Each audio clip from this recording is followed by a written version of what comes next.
Olá, natural de Porto Alegre, casado com a dona Tabata, pai do Diogo e da Alice. Ele é filho do seu Cláudio e da dona Rejane. Ele é músico e também é político. Ele, se eu falar o nome, eu diria nome civil dele, ninguém talvez conheça. Hoje teremos uma conversa de peso com o Diogo Beer. Será que alguém sabe quem é? Mano Changes, da Fala, comunidade mestre, Ninjitsu. beleza? Seja bem-vindo à Conversa de Peso. Obrigado, cara. Grande presença aí, né? Conversa de peso e grande presença, tamo junto. Né?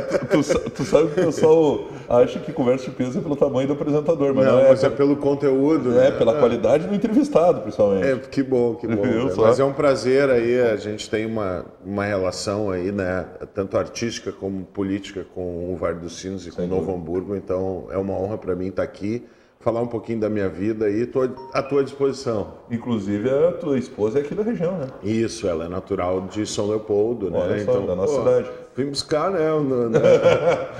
Vem A buscar, matriz é muito boa, né? vem buscar a água do Rio dos Sinos. É verdade. E na verdade, assim, né? Por mais que eu seja natural de Porto Alegre, a origem da minha família, da família Bia, né? Da minha, claro, é de São Leopoldo, mas assim, o meu bisavô foi pro Caraá, que é onde é a nascente do Rio dos Sinos. Né? Poxa, Então, bem no... a história a história mais recente da minha família, do meu pai, ela está muito ligada a Santo Antônio da Patrulha, né?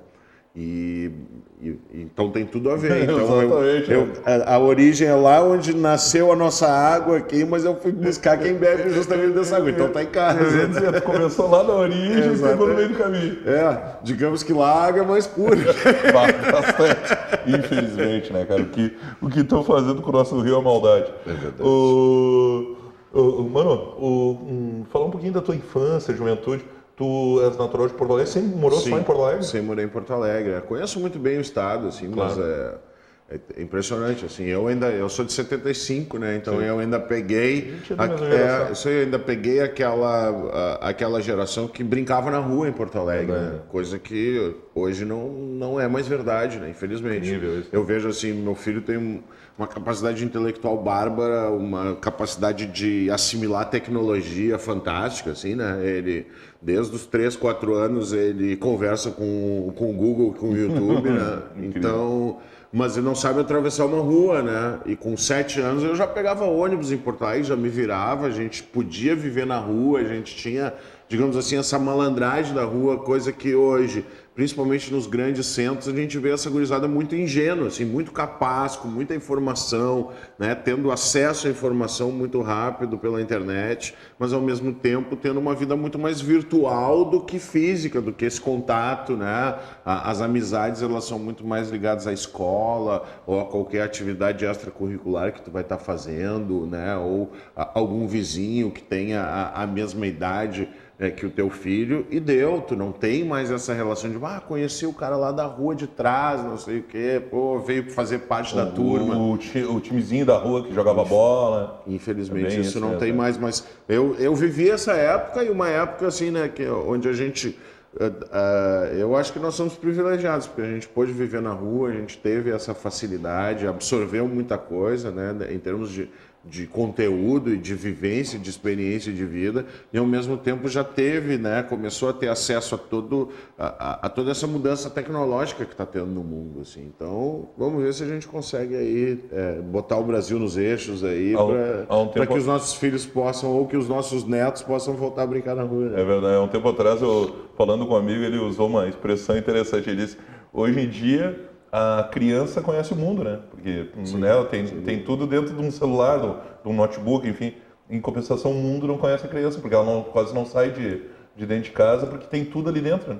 E os modelos de negócio estão mudando, né? Se a gente for pensar, por exemplo, hoje no Vale do Silício, ali, um dos maiores investimentos que está se fazendo é em realidade virtual, né? Em VR. Sim. E aí eu estava pesquisando isso e eu fui ver que os grupos que mais investem em realidade virtual, por incrível que pareça, são as grandes companhias de turismo do planeta. Porque eles estão se dando conta que vai chegar uma hora que tu vai poder ir para o Japão botando um óculos de realidade virtual. Claro que não vai ser a mesma experiência, mas tu vai poder fazer um filtro melhor, né, digamos assim, com um óculos de realidade virtual, com uma tecnologia que está cada vez mais barata, porque na verdade o que populariza uma tecnologia é o custo-benefício em relação ao usuário, né? Então, quanto mais acessível tiver ao cidadão, mais tecnologia, mais investimento, mais dinheiro vai ter ali.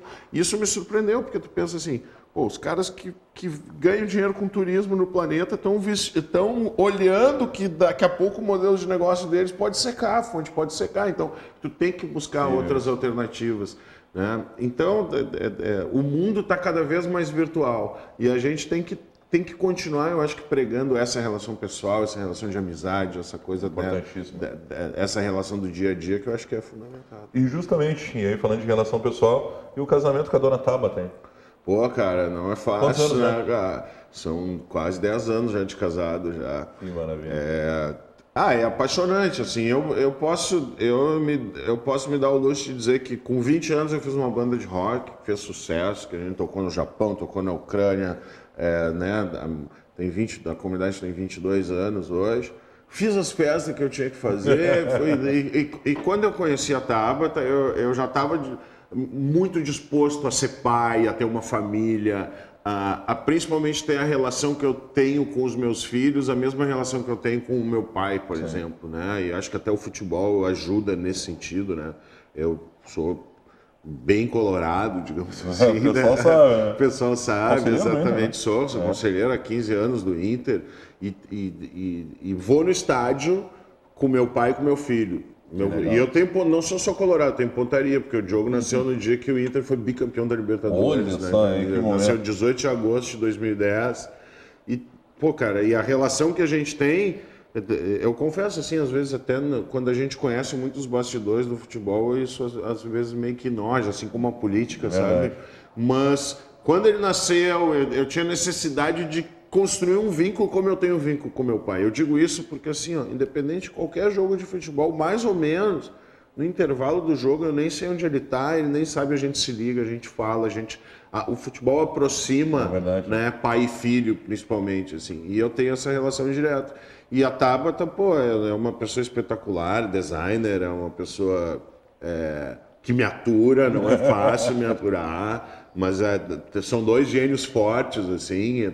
Tanto eu falo bastante como ela fala bastante, assim. Mas a gente se dá muito bem. A gente se dá muito bem. Bom, deixa pra lá. Tá bom assim, né? O pessoal entendeu, já.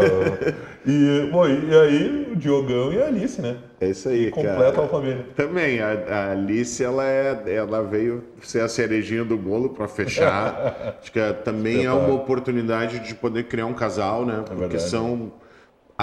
começa que... É a princesinha do lar. Exatamente. Eu acho assim, começa que, muito mais do que pelo gênero, tu vê que são almas diferentes, né? Sem dúvida. Então aí cada alma tem a sua característica, tem a sua história, mas tu vê que a menina é diferente do menino, assim. Então a experiência de poder criar um menino e uma menina está sendo muito legal, assim. E o guri é mais grudado em mim e a Alice é mais grudada na Tabata, assim, mas é a princesinha, sem dúvida, né? E ainda mais porque o pai colorado, o filho colorado, aí, a mulher colorada, todo mundo é colorado, não tem pro lá em casa não tem problema. Agora tem uma coisa, por exemplo, o Frégio Nando, que é o guitarrista e baixista da comunidade, que são irmãos, são meus amigos de infância, de brincar junto, na praia, não em Porto Alegre. Eles são gremistas. E eles tiveram filhos bem mais cedo do que eu. E eu nunca botei pilha, tipo, vamos lá com o tio Mano no jogo do Inter, porque eu sempre preguei isso. Eu acho que a gente tem que torcer pro time dos nossos pais, porque isso é o que nos aproxima, isso é o que faz com que uma relação, muitas vezes, de gerações diferentes possa ser potencializada. Né? Pô, muito legal isso, porque acaba sempre o pessoal na família, né? Não, sempre tem uma mala que quer tirar, né? Mas não adianta. Antes de a gente falar um pouquinho da comunidade ninjitsu, eu falar justamente dessa tua ligação com o futebol e com o Inter. Como é que surgiu o Mano Shades conselheiro do Inter e como é que tu tá vendo o momento atual do Colorado? Bom, acho que também foi por essa paixão, foi por esse vínculo. O pai também, o pai foi 4 anos conselheiro antes de eu começar no conselho do Inter, né? Ele foi vice-presidente de administração na época do Miranda. E E aí eu tive a oportunidade de entrar no conselho, foi importante também para eu ingressar na política, porque ali eu entendi assim, poxa, será que nós temos que priorizar um movimento político dentro do Inter ou o Esporte Clube Internacional? Sabe? Sempre foi esse o meu questionamento. Vem cá, nós temos que focar no Inter. Assim como se tu te submete a ser vereador aqui no Novo Hamburgo, queria mandar um abraço para o Isur, que é um grande amigo meu, uma referência, um cara que eu filiei no partido, eu que botei pilha para que ele seja vereador e hoje tem uma trajetória fantástica. Por quê? Porque é um cara de personalidade, é um cara que não tem frescura, é um cara que fala o que pensa, assim, sabe? Então, esse tipo de coisa eu acho que é fundamental. E na política, muitas vezes é isso, tu seca o cara para chegar no poder, ou tu é oposição só por ser oposição, e eu acho que isso que a gente tem que mudar. Sabe? E quem faz política para a juventude, seja clubística ou seja no legislativo, ele não pode botar o poder em primeiro lugar. O grande instrumento corruptível do Brasil é o ego e o poder do ser humano. Verdade. Entendeu? Muitas vezes tu tem uma trajetória política interessante dentro de um município, no interior, cresce, não sei o quê, vira deputado estadual. Daí tu vai almoçar com o governador, daí tu contrata 15 puxa-saco, que são os teus melhores amigos, são os caras que te amam, etc, etc.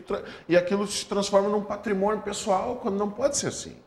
Né? E eu acho que até a minha trajetória pública e a minha experiência no Conselho do Inter me fizeram ingressar na política para dizer o seguinte, chega dos mesmos, chega da mesmice de fazer política do mesmo jeito. Eu não concordo, inclusive, com o que está acontecendo agora, com esse ranço, com essa polarização entre extrema-direita e extrema-esquerda. Eu acho que a gente tem que ter diálogo, eu acho que a gente tem que ter denominador comum. Mas... Até porque tem coisas boas e ruins dos dois lados. Óbvio, porque esse ego, esse poder...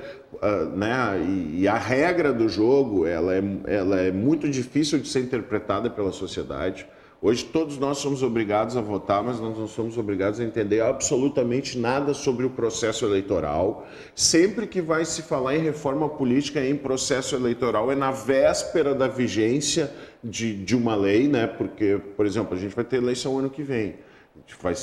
Vamos dizer que seja 5 de outubro. Então, até 4 de outubro, a regra que vai ser para a eleição, a vigência. Então, e aí o que acontece? Os deputados federais, eles começam a falar isso em dia 15 de setembro, ou começaram a falar em reforma política há 20 dias atrás, começaram em setembro ou no final de agosto. Aí tu não pode fazer um negócio bem feito, aí tu não conversa com a sociedade, aí tu não te aproxima e não simplifica. Então as pessoas não entendem coligação proporcional, não entendem voto em legenda, não entendem uma série de coisas que afastam ela da política. E na verdade esse diálogo, ele acaba, eu acho que sendo fundamental, porque quem dialoga é porque quem olha assim, cara, eu tenho uma doutrina política que é voltada para o empreendedorismo, que é voltada para o desenvolvimento, que o Estado não tem que ser máximo nem mínimo, tem que ser necessário, a máquina tem que ser eficiente, né? E hoje não tem como fazer política com eficiência e transparência se tu não usar tecnologia. E lá atrás, quando eu fui o primeiro cara do planeta a escrever uma Constituição que a internet tinha que ser um direito das pessoas, as pessoas me ridicularizavam, porque diziam assim, não, mano, isso é impossível de acontecer, ou internet Orkut, as pessoas achavam que internet Orkut não se davam conta que era uma ferramenta de comunicação, porque para mim a internet é informação na velocidade da luz. Tá? E ao mesmo tempo é uma ferramenta para te estar inovando, é uma ferramenta que está mudando a economia tradicional. Né? O poder, o dinheiro, ele sempre ficou na mão das mesmas famílias durante mais de 1000 anos. A história da humanidade está ligada ao poder e a informação ela sempre foi guardada, né? Tanto que a gente tinha os nossos diários que a gente fechava com chavezinha. Hoje a gente quer publicar e quer que todo mundo veja o que a gente está fazendo no dia a dia, nas redes sociais. Então o mundo mudou. E assim como o mundo mudou, a economia mudou. Porque a economia tradicional ela hoje é questionável. Porque o mundo está tão globalizado que a gente não sabe o que pode acontecer com uma empresa de 100, 150 anos extremamente tradicional. Se ela não se atualizar, se ela não for competível em nível global, vai chegar alguém e vai bater a carteira dela. Quando é que a gente ia pensar que a gente ia viver num mundo que um simples aplicativo como o WhatsApp ia valer 10 vezes a Gerdau, que é a maior usina de aço da América ou da América Latina. Então, na verdade, tudo que está construído, tudo que tem de aço, tudo que a gente vê, tudo que é obra do homem tem, né, digamos assim, essa pujança, tem essa coisa física de tu olhar aquela obra enorme. Então, daqui a pouco tu tem lá um escritóriozinho no Vale do Silício com 100, 150 pessoas trabalhando para ti, criou um aplicativo, um Uber da vida, que mudou o modelo de negócio em relação aos veículos. E no futuro as montadoras elas não vão mais vender carro, elas vão fabricar carro e deixar o carro perto de ti para que tu possa alugar. E se é que a gente vai dirigir esses carros, né? Porque dizem que o meu filho não vai dirigir, porque em 10 anos os carros já vão estar remotos e tu vai ter muito mais segurança. E tu vai ter... Então o mundo está mudando muito rapidamente. E a internet ela é fundamental para isso. E óbvio que a política, óbvio que a sociedade, ela precisa, no momento que a gente está falando em democracia, a gente precisa ter algo que é fundamental para mudar o país, que é essa consciência nas redes sociais, essa consciência na transparência, porque hoje, por mais que a gente tenha a lei de acesso à informação no Brasil, tu vai pedir uma informação na Câmara dos Deputados para te ver como é difícil de tu colher essas informações, como tu tem que ter um algoritmo para ter acesso à lei da transparência, de tão complicado que muitas vezes é tu ver quanto que gasta fulano, qual é a pasta, qual é a rubrica, quanto que aquele ministério tem. Então tudo é muito difícil de ser achado no Brasil. Processo, nossa, o absurdo que é de toda a parte burocrática que tem, enfim. Vamos ao intervalo, a gente estourou um pouquinho o primeiro bloco. Comigo é assim. Normal. Mas no segundo, o Mano vai falar da comunidade Ninjitsu, vai falar desse momento atual do Inter, que tu não me respondeu, hein? Tá bom. E claro, da trajetória política, né? Como é que começou essa ligação com a política, os 2 mandatos como deputado estadual. E tô sabendo que para 2018 o Mano vem forte de novo aí na busca da cadeira a deputado federal. Vamos ao intervalo para Funny Feelings. Grande abraço lá ao Fabiano e toda a equipe. Já voltamos.